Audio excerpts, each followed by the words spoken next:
ఒక ఊర్లో రోహన్ అనే ఒక బీద అబ్బాయి తన తల్లి చెల్లెలతో పాటు కలిసి ఉండేవాడు. ఇంకా ఎంతసేపు కంప్యూటర్ మీద పనిచేస్తూ కూర్చుంటావ్? మమ్మీ, నువ్వైనా చెప్పు కాసేపు కంప్యూటర్ ఆఫ్ చేయమని. ఉదయం నుండి పనిచేస్తున్నాడు. వీడు కంప్యూటర్ని అస్సలు వదలడమే లేదు. మమ్మీ, నేను నా స్కూల్ అసైన్మెంట్ టైప్ చేస్తున్నాను. రేపు దీన్ని స్కూల్లో సబ్మిట్ చేయాలి. రాత్రి 10 గంటలైంది. ప్రింట్ ఎక్కడి నుండి తీసుకొస్తావు? అయ్యో అవునా, నిజంగా 10 గంటలైందా? నాకు ధ్యాసే లేదు. రోహన్ వెంటనే తన అసైన్మెంట్ ని పెన్ డ్రైవ్ లో వేసుకుని మార్కెట్ వైపు పరిగెడతాడు.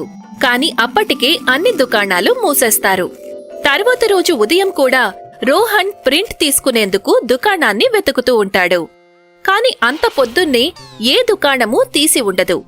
చివరికి రోహన్ అసైన్మెంట్ ప్రింట్ లేకుండానే స్కూలుకి వెళ్తాడు.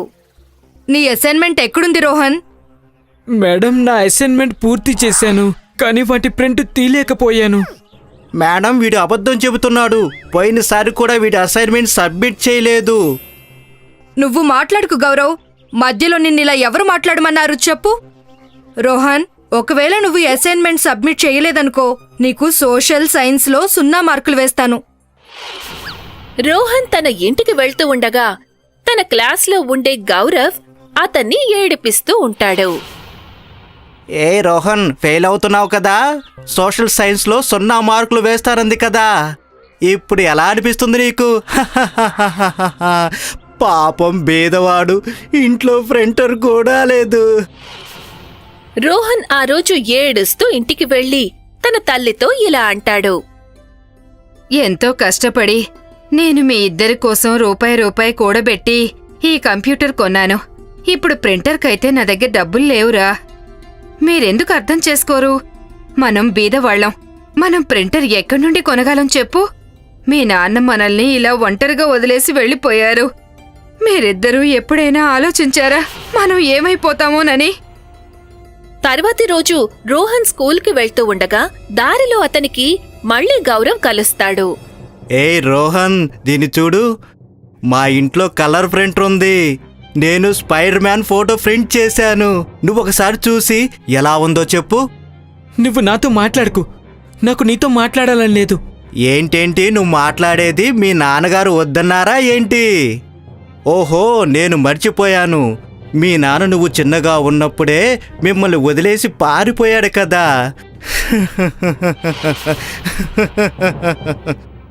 రోహన్కి గౌరవ్ మాటలను భరించడం చాలా కష్టంగా అనిపిస్తుంది. ఏదో ఒకటి చేసి తాను ఒక ప్రింటర్ తెచ్చుకోవాలని రోహన్ నిర్ణయించుకుంటాడు. అందుకోసం అతను ఏదైనా చెయ్యాలి అనుకుంటాడు. ఆ రోజు రోహన్ స్కూల్ వదిలేశాక ఇంటికి వెళ్లకుండా ఒక బస్ ఎక్కి పట్నం వెళ్తాడు. పట్నంలో చాలా ప్రింటర్ దుకాణాలు కనిపిస్తాయి. డబ్బు సమకూర్చుకోవడం నా వల్ల అయ్యే పని కాదు. ఈ దుకాణంలో ఇన్ని ప్రింటర్లున్నాయి. ఏదో ఒకటి చేసి ఒక ప్రింటర్ని ఎత్తుకెళ్తే నా అవసరం తీరుతుంది. అప్పుడు నేను కూడా స్పైడర్ మ్యాన్ ఫోటో ప్రింట్ తీసి ఆ గౌరవ్ గాడికి చూపిస్తాను. ఇక అప్పుడు నన్ను వాడు ఎప్పటికీ ఏడిపించలేడు. రోహన్ ప్రింటర్ చూస్తానని చెప్పి దుకాణంలోకి వెళ్తాడు. ఆ వ్యాపారి తనని చూడ్డం లేదని గ్రహించి రోహన్ ఒక ప్రింటర్ని తీసుకొని మెల్లగా తన బ్యాగ్లో పెట్టుకుంటాడు. ఆ దుకాణంలో సీసీటీవీ కెమెరాలు ఉన్నాయని రోహన్కి తెలీదు. లోపల సెక్యూరిటీ రూంలోని గార్డ్ బ్యాగ్లో ప్రింటర్ వేసుకున్న రోహన్ని చూసేస్తాడు. అతను వెళ్లి వ్యాపారికి విషయం మొత్తం చెప్పేస్తాడు. రోహన్ దొంగతనం చేస్తూ పట్టుబడతాడు. వ్యాపారి రోహన్ని బాగా కొడతాడు. ఇప్పుడే పోలీసులను పిలిపించి నిన్ను జైలుకు పంపిస్తాను. ప్లీజ్ వద్దు అంకుల్, నన్ను జైలుకి పంపొద్దు. నన్ను క్షమించండి, నన్ను వదిలేయండి. రోహన్ చెయ్యి వదిలించుకుని అక్కడ్నుంచి పారిపోతాడు. చాలా సమయం వరకు అలా పరిగెత్తుతూనే ఉంటాడు. ఆ వ్యాపారి తన వెంట వస్తున్నాడని రోహన్ అనుకుంటాడు. అలా పరిగెత్తుతూ ఉండగా కాలికి ఏదో తగిలి అతను కింద పడిపోతాడు. ఒక పెద్ద మనిషి రోహన్ని లేపుతాడు. ఏమైంది బాబూ? ఎందుకు ఏడుస్తున్నావు నువ్వు? నేను ఏడుస్తుంటే నీకేంటి ప్రాబ్లం? నువ్వు ఏం చేయగలవు? నేను నీకు ఏమీ చేయలేకపోవచ్చు, కానీ నాకు నీ బాధను చెప్పుకుంటే తప్పకుండా నీకు కొంత బాధ తగ్గుతుంది. రోహన్ అన్ని విషయాలు ఆ ముసలాయనకు చెప్తాడు. ఓహో, అదా నీ బాధ. నీకు ఒక ప్రింటర్ కావాలా? అయితే నాతో రా. ఆ పెద్ద మనిషి రోహన్ని నది ఒడ్డున ఉన్న తన చిన్న గుడిసెలోకి తీసుకువెళ్తాడు. తర్వాత రోహన్కి ఒక ప్రింటర్ ఇస్తాడు. అసలు మీరెవరు? మీ దగ్గర ఇంత మంచి కొత్త ప్రింటర్ ఎక్కడిది? అదంతా అడగటం నీకు అనవసరం. నీకు ప్రింటర్ కావాలి కదా, అది నేను నీకిస్తున్నాను. ఇక నువ్వు దీన్ని తీసుకొని నేరుగా మీ ఇంటికే వెళ్ళు. రోహన్ ప్రింటర్ని తీసుకుని ఇంటికి వెళ్తాడు. అతను ప్రింటర్ని కంప్యూటర్కి కనెక్ట్ చేసి ఒక ప్రింట్ తీయాలనుకుంటాడు. కాని ప్రింటర్లో నుండి పేపర్ ప్రింట్కి బదులుగా కరెన్సీ నోట్లు వస్తాయి. రోహన్, ఈ ప్రింటర్లో నుండి నోట్లు వస్తున్నాయి. నేను ఏదైనా తప్పు చేశానేమో. మళ్ళీ ప్రింట్ ఇస్తానుండు. రోహన్ మళ్ళీ ప్రింట్ కమాండ్ ఇస్తాడు. ప్రింటర్ నుండి మళ్ళీ కరెన్సీ నోట్లే వస్తాయి. బహుశా ఇది డబ్బులిచ్చే ప్రింటరేమో. రోహన్ ప్రింటర్ నుండి కొన్ని వేల రూపాయలు తీసుకుని తర్వాతి రోజు అదే ప్రింటర్ దుకాణానికి వెళ్తాడు, ఎక్కడైతే తను దొంగతనం చేస్తూ పట్టుబడ్డాడో. నిన్న నేను చేసిన దానికి దయచేసి నన్ను క్షమించండి. ఈరోజు ప్రింటర్ దొంగతనానికి కాదు, కొనడానికి వచ్చాను. ఇదిగో తీసుకోండి డబ్బులు. నాకు అన్నిటికన్నా లేటెస్ట్ ప్రింటర్ ఇవ్వండి. రోహన్ ప్రింటర్ని తీసుకుని ఇంటికి వెళ్తాడు. తర్వాతి రోజు అతను గౌరవ్కి స్పైడర్ మ్యాన్ ప్రింట్ చేసి చూపిస్తాడు.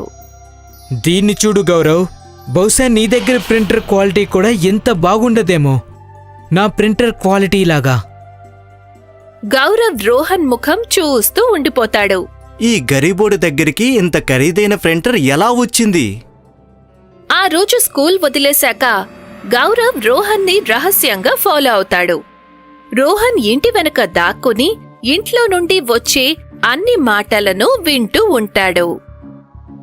రోహన్, ఎవరైతే నీకు ఈ డబ్బులిచ్చే ప్రింటర్ ఇచ్చారో ఒకసారి నువ్వు ఆయన దగ్గరికి వెళ్ళి థ్యాంక్స్ చెప్పి రావాలి కదా. అవును, నువ్వు కరెక్ట్గా చెప్పావు. నువ్వు కూడా నాతో పాటు రా. రోహన్ తన చెల్లెల్ని తీసుకుని నది ఒడ్డుకి చేరుకుంటాడు. రోహన్ తల్లి పని మీద బయటికి వెళ్తుంది. అప్పుడు ఇంట్లో ఎవ్వరూ ఉండరు. అదే అవకాశంగా భావించి గౌరవ్ రోహన్ ఇంట్లోకి దూరతాడు. ఆ డబ్బులు ఇచ్చే ప్రింటర్ని తీసుకుని తన ఇంటికి వెళ్తాడు.